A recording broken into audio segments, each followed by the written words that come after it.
السلام علیکم ناظرین، ہم آپ کو بریکنگ نیوز دیتے چلیں کہ آپ دیکھ رہے ہیں KSA TV۔ پاکستان تحریک انصاف کے صدر اور سابق وزیر اعلیٰ پنجاب چودھری پرویز الہی کو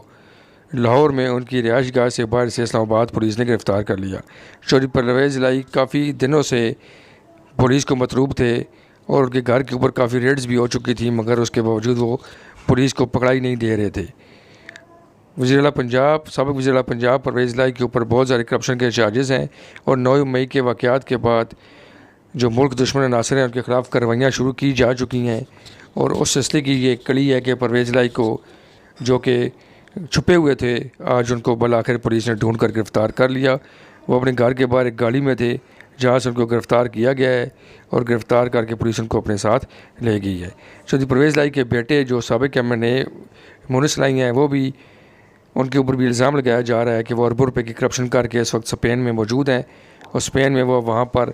عیاشی کی زندگی گزار رہے ہیں۔ چودھری پرویز الہی کی گرفتاری کے اوپر PTI کے بعض حلقے بڑا شور مچا رہے ہیں، لیکن چودھری پرویز الہی کافی عرصے سے پولیس کو مطلوب تھے، اور ان کو اوقاف لیگ سے چودھری شجاعت حسین صاحب نے نکال بھی دیا ہے۔ اس لیے چودھری پرویز الہی اب دیکھنا یہ ہے کہ وہ کتنے دن پولیس کی کسٹڈی میں رہیں گے،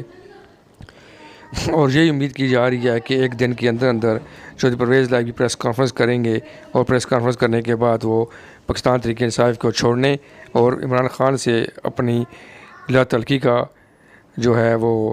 اعلان کر کے 9 مئی کے واقعات کی مذمت کریں گے اور سیاست کو خیر بات کہہ دیں گے۔ چودھری پرویز الہی جو کہ تقریباً ہر حکومت میں ہی حصہ دار رہے ہیں، وہ PTI میں بھی جو وزیر اعلیٰ بن گئے تھے، صرف اپنی 10 سیٹوں کی وجہ سے وہ وزیر اعلیٰ بن گئے ہیں۔ ان کو اسٹیبلشمنٹ کے بڑا قریب سمجھا جاتا ہے، لیکن چودھری پرویز الہی اس وقت 9 مئی کے واقعات کے بعد جن لوگوں نے 9 مئی کے واقعات میں ملک دشمن عناصر کے ساتھ مل کر مسلح افواج پر حملہ کیا ہے، ان کے خلاف کارروائی جاری ہے، اور یہ اسی سلسلے کی ایک کڑی ہے۔ مزید تفصیلات کے لیے چینل کو سبسکرائب کریں اور ویڈیو کو شیئر کرنا نہ بھولیے۔